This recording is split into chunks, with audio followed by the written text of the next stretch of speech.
Mais bon, je sais pas si...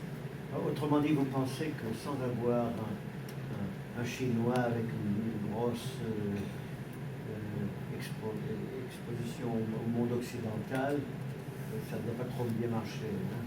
Je pense qu'il y a des exceptions, mais si je réponds de manière générale, je conseille fortement d'avoir un partenaire pour deux raisons. D'une part, parce qu'en Chine, ce qu'on appelle le guanxi, c'est-à-dire les connexions, le networking, c'est 10 fois plus important encore que dans la Silicon Valley. C'est pour vous donner une idée de l'importance.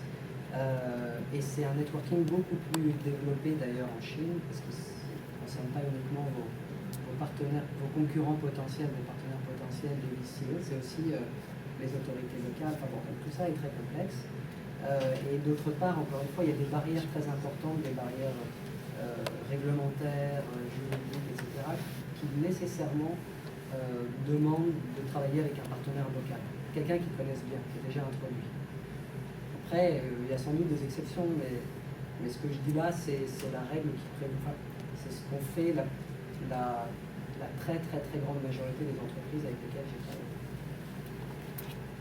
Grands groupes ou PME. Selon toi, quel type d'entreprise a le plus de succès aux États-Unis? Quel type d'entreprise française a le plus de chances d'avoir du succès aux États-Unis, selon ton expérience?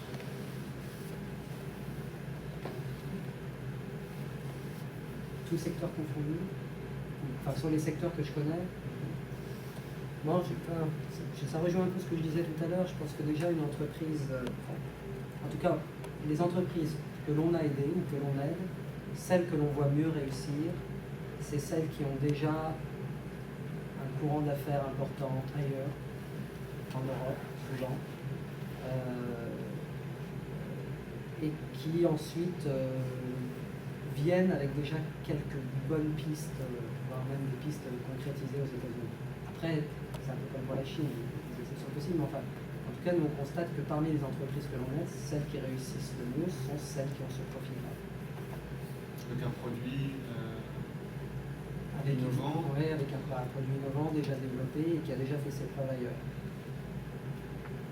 Maintenant, je ne suis pas en train de dire que pas de contre-indication, mais c'est en tout cas l'expérience que nous on a. Une dernière question peut-être avant. Toujours sur la Chine, et le rôle de Taïwan, vous voyez comment, au niveau peut-être commercial, pas politique, mais dans la relation avec la Chine? Ouais, non, c'est très intéressant. Parce que Taïwan est... En fait, moi j'aimerais bien la Taïwan. Ah, voilà. Bon, attention. Pourtant la vie n'est pas très drôle. Taïwan, c'est très intéressant parce que c'est vraiment une économie très développée et complètement sous-estimée. Enfin, assez ignorée par l'Occident, un peu moins par les Américains sans doute, parce qu'il y a une forte diaspora taïwanaise aussi aux États-Unis. Mais en tout cas, en Europe, on a tendance à délaisser un peu Taïwan, parce que la Chine a pris une telle ampleur, la Chine a une telle aura aujourd'hui que bon, Taïwan, on considère comme un peu un élément du passé, ce qui est complètement faux. Et en fait, quand on est en Chine, on se rend compte que la principale préoccupation de la Chine, d'un point de vue politique et d'un point de vue commercial et économique, c'est Taïwan. Et il ne se passe pas une journée à Hong Kong, enfin, Taïwan fait la une des journaux hongkongais tous les jours. Ce qui est très intéressant d'ailleurs de remarquer, c'est que finalement, Hong Kong, et ça c'est un peu ma théorie, mais je ne suis pas le seul à l'avoir, Hong Kong est chinois depuis maintenant 12 ans, mais quand on est à Hong Kong aujourd'hui, on n'a pas l'impression d'être en Chine. Pékin a fait un travail remarquable pour laisser à Hong Kong toute son autonomie, sa souveraineté même, parce que Hong Kong est souverain sur quasiment tous les sujets, à part la défense et la diplomatie. Tout le reste, Hong Kong a toujours sa monnaie, son système juridique, sa police. On peut manifester à Hong Kong, on peut dire qu'on n'aime pas Pékin, on peut faire tout ce qu'on veut. Et Pékin a accepté de faire ça, d'abord parce que c'était un engagement qu'ils avaient pris auprès de la couronne britannique à l'époque. Mais bon. Mais c'est aussi et surtout pour montrer au reste du monde ce qu'ils sont capables de faire. Et c'est surtout pour montrer à Taïwan ce qu'ils sont capables de faire. Parce que le véritable enjeu pour la Chine, c'est Taïwan. Parce que voilà, c'est quelque chose de très très fort dans l'imaginaire, dans l'histoire de la Chine. C'est très important de récupérer Taïwan. Ça fait partie du monde chinois. Et en plus, c'est une économie très importante. Taïwan est le premier investisseur en Chine, loin devant, juste devant Hong Kong, et loin devant tous les autres pays, loin devant les États-Unis, le Japon, la Corée et l'Europe. Taïwan est un marché très important. Donc, je ne sais pas si je réponds. Oui, et le futur, vous voyez comment? Le futur de Taïwan, je vois chinois, à terme. Ça va prendre du temps, c'est compliqué, c'est très politique, mais je le vois chinois.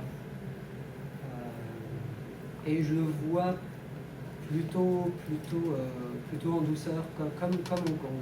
Je ne suis pas un partisan pas payé par Pékin, hein, donc, mais je vois ce qu'ils ont fait avec Hong Kong. Tout n'est pas parfait, mais ce qu'ils sont capables de faire, je pense qu'ils le feront avec Taïwan parce que l'enjeu est très important. Une dernière question. Pendant les années 90, on a vu pas mal d'ingénieurs français qui sont arrivés sur la vallée. Quelles sont vos pensées sur l'exportation des cerveaux de France vers ici?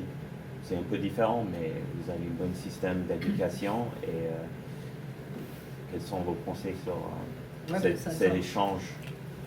Ça rejoint ce que je disais tout à l'heure, mais on a toujours considéré, depuis longtemps, l'État français a considéré que c'était, vous n'avez jamais vu comme un exode brain drain? Brain drain, pas tellement en fait. Et d'ailleurs, je pense que les faits ont donné raison, parce que je ne sais pas si beaucoup d'entre vous me connaissent, mais en tout cas, moi je me souviens, je connaissais beaucoup de Français à la fin des années 90 qui sont plus là. Ils sont tous appareils. Voilà. Et je pense que bon, entre-temps, il y a eu une ou deux crises, mais c'est pas uniquement pour ça que les gens sont rentrés. Tout le monde n'est pas rentré, mais un certain nombre sont rentrés et ont rapporté en France toute l'expérience qu'ils avaient accumulée ici, tout le savoir-faire qu'ils ont appris ici. Donc c'est comme ça qu'on le voit. Après, on essaie même maintenant, aujourd'hui en France, d'attirer des talents d'ailleurs, des États-Unis ou d'ailleurs. Il y a tout un tas de programmes qui existent. Bon, plus ou moins de succès, c'est vrai que par les temps qui courent, c'est un peu compliqué.